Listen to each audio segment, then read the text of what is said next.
नमस्कार दोस्तों, आज हम इस वीडियो में आपके साथ डिस्कस करेंगे डिफ्यूज़न अनेलिंग प्रोसेस के बारे में, जो एक हीट ट्रीटमेंट प्रोसेस है और अनेलिंग प्रोसेस का एक टाइप है और जिसे हम होमोजेनाइजेशन और यूनिफॉर्म अनेलिंग के नाम से भी जानते हैं। इनगोट, लार्ज स्टील कास्टिंग और फोर्जिंग बिलेट्स को होमोजेनाइज किया जाता है, जिनकी हम डिफ्यूज़न अनेलिंग करते हैं। क्यों की जाती है और कैसे की जाती है, इसके बारे में विस्तार पूर्वक आपके साथ डिस्कस करेंगे। अनेलिंग में बेसिकली 3 स्टेप रहते हैं। अगर हम देखें, सबसे पहले मटेरियल को हीट किया जाता है, उसके बाद उसको कुछ टाइम पीरियड के लिए सूटेबल टेम्परेचर पर होल्ड किया जाता है और उसके बाद उसकी कूलिंग की जाती है। ये 3 स्टेप रहते हैं। अब देखते हैं कि किस किस मटेरियल को हम डिफ्यूज़न अनेल्ड करते हैं। हाइपोयूटेक्टोइड स्टील, जिसमें कार्बन कंटेंट 0.83% से कम होता है। यूटेक्टोइड स्टील, जिसमें कार्बन कंटेंट 0.83% के बराबर होता है।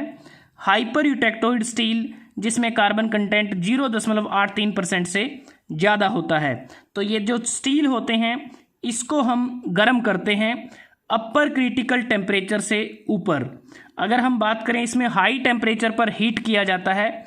अगर आप इस डायग्राम को देखें तो यहाँ पर 0 से 0.83 जो कार्बन परसेंटेज है, उसके बीच में हमारे पास हाइपोयूटेक्टोइड स्टील है और 0.83 से 2.14% तक यहाँ पर हाइपर यूटेक्टोइड स्टील है।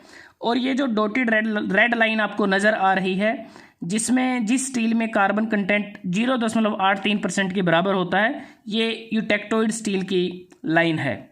अब इसमें बात करते हैं कि जो स्टील है उसको हाई टेम्परेचर पर हीट किया जाता है।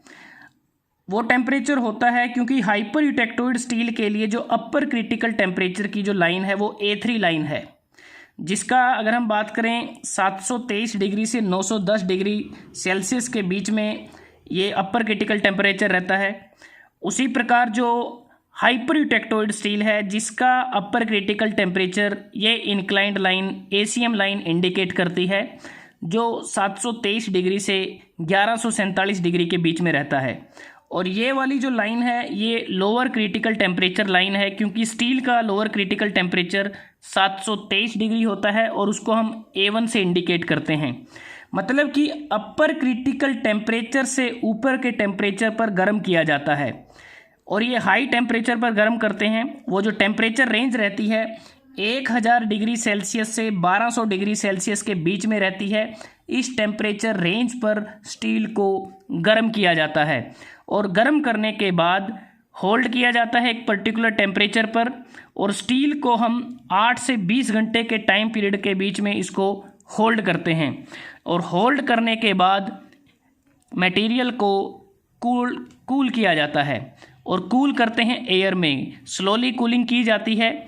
स्लोली कूलिंग करने का मतलब होता है कि जो स्टील हम गर्म करते हैं उसमें जो भी केमिकल हेट्रोजेनिटी या कह सकते हैं जो केमिकल कंपोजिशन की अनइवननेस रहती है, इनगोट में, लार्ज या हैवी स्टील कास्टिंग में या फोर्जिंग बिलेट में, उसको रिमूव किया जाता है। तो यहाँ पर हमारी जो डिफ्यूज़न प्रोसेस है वो पूरी हो जाती है।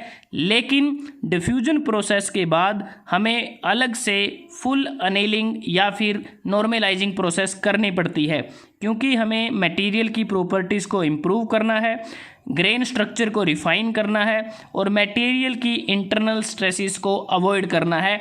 इसलिए हमें डिफ्यूज़न अनेलिंग के बाद या तो फुल अनेलिंग की जाती है या फिर नॉर्मलाइजेशन की जाती है। फुल अनेलिंग और नॉर्मलाइजेशन भी अपर क्रिटिकल टेम्परेचर से तकरीबन 30 से 50 डिग्री ऊपर इसको किया जाता है। और जो डिफ्यूज़न अनेलिंग होती है, इस प्रोसेस को करने से हमें कोर्स ग्रेन स्ट्रक्चर मिलती है।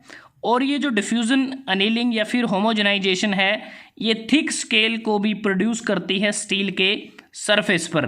अगर हम बात करें, डिफ्यूज़न अनेलिंग के दौरान जो स्टील में कार्बन होता है वो बहुत तेज़ी के साथ वो डिफ्यूज़न होती है उसकी एक हाई टेम्परेचर पर, और साइमल्टेनियसली प्लास्टिक डिफॉर्मेशन के कारण जो माइक्रो स्ट्रक्चर में जो डेंड्राइट्स होते हैं वो डिफरेंट पोर्शन पर होते हैं, जो एक दूसरे के साथ रिलेशन में मूव करते हैं, वो ब्रेक हो जाते हैं। और उनके ब्रेक होने के परिणाम स्वरूप जो डिफ्यूज़न प्रोसेस है वो जो स्ट्रक्चर होता है स्टील को, उसको बड़ी तेजी के साथ होमोजेनाइज कर देती है।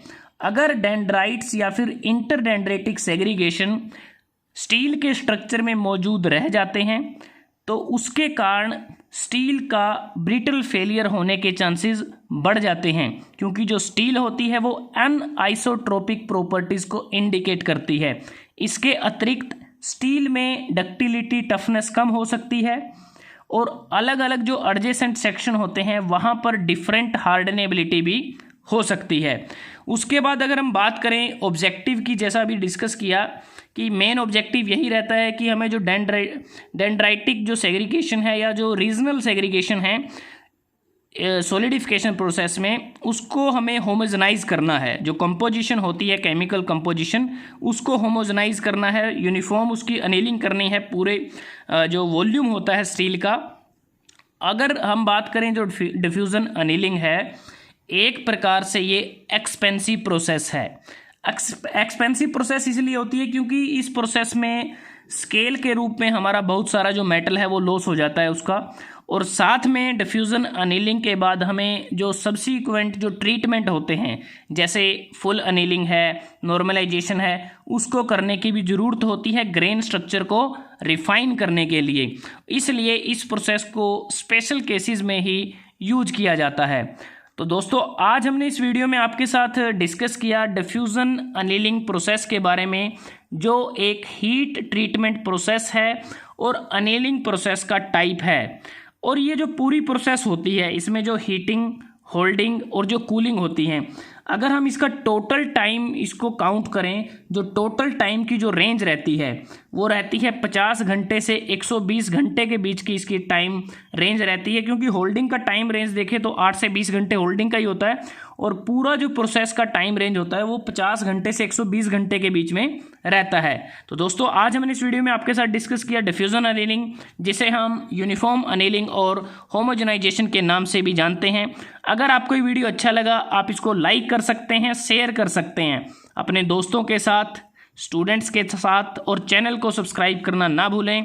जल्दी हाजिर होते हैं एक नए वीडियो के साथ। तब तक के लिए धन्यवाद। आपका दिन शुभ रहे।